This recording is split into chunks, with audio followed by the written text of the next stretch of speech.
L'hiver, une saison particulière, la neige qui recouvre la terre, la beauté du flocon, le feu du gel, l'âme du rayon de soleil.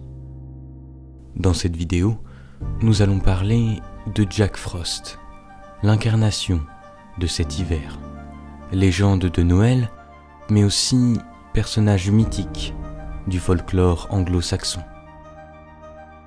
Jack Frost est une figure dont les parents, depuis d'innombrables générations, aiment parler à leurs enfants, car il est le personnage espiègle qui personnifie l'hiver, la figure hivernale qui décore les surfaces de motifs complexes de glace, et la personne qui fait picoter le nez par temps de froid.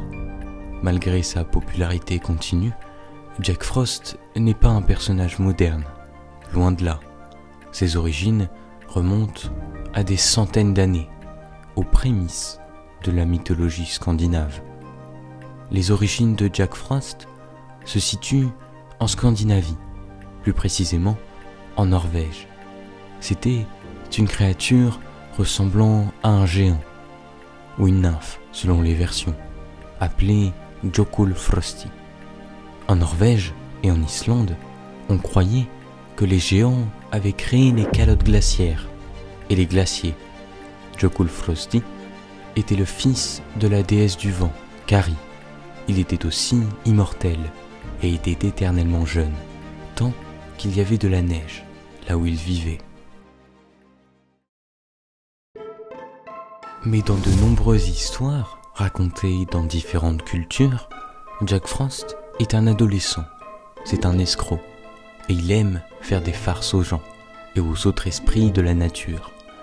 Un esprit enjoué, qui est généralement habillé de blanc, de bleu ou d'argent, hérissé de glaçons.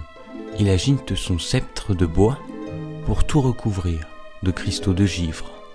Vous pouvez parfois entendre son rire lorsqu'il mordit les orteils et les doigts des personnes qui essayent de rester au chaud. Les contes de Jack Frost, dans la mythologie anglo-saxonne et germanique, manquent de détails, bien que la proximité de la mythologie germanique avec la mythologie nordique rende cela peu surprenant. Jack Frost n'est pas la seule personnification de l'hiver. Old Man Winter ou Father Winter sont des termes utilisés historiquement dans la langue anglaise, bien que leur utilisation soit plus rare que celle de Jack Frost. Old Man Winter, en particulier, n'est pas considéré comme un personnage amusant ou espiègle, mais plutôt têtu, où l'hiver refuse de céder la place au printemps. Plus loin, dans un champ en Russie, il y a aussi une personnification de l'hiver qui se présente, encore une fois, sous la forme du père ou du grand-père Frost, une figure qui travaille avec de la glace et de l'eau pour sculpter la terre.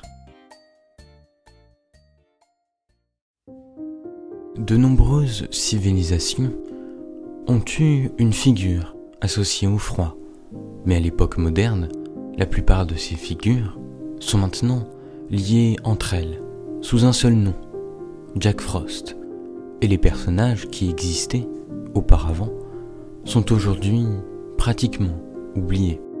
Le manque de précision sur les caractéristiques de Jack Frost dans la mythologie européenne a assuré une version plus moderne de la figure. Jack Frost est maintenant presque universellement décrit comme un jeune garçon d'origine elfique, qui est définitivement de nature espiègle.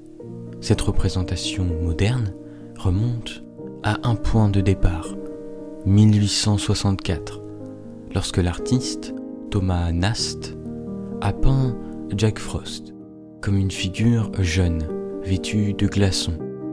Dans les histoires modernes, Jack Frost peut être simplement décrit comme le porteur de glace son personnage allant d'un farceur espiègle à un lutin vicieux. Il est apparu aux côtés de Rupert l'ours, où il est un personnage relativement amical, et la bande dessinée britannique a même daigné fournir à Jack une sœur, Jenny Frost. Plus récemment, Jack Frost est également apparu sur grand écran et est le personnage central d'un film, Les 5 légendes, où Jack Frost est le gardien de l'amusement. Dans cette version de l'origine de Jack Frost, Jack est un garçon rendu immortel après son sacrifice désintéressé et peut désormais manipuler la glace et la neige. Pour les parents, cependant, l'origine réelle de Jack Frost n'a pas d'importance, car l'idée permet aux enfants de s'amuser quand l'hiver arrive. C'était le logis des mythes. N'hésitez pas à voter pour le prochain choix que nous allons aborder le mois prochain. Un sondage vous est proposé dans l'onglet Communauté. On se dit à très bientôt pour une prochaine vidéo.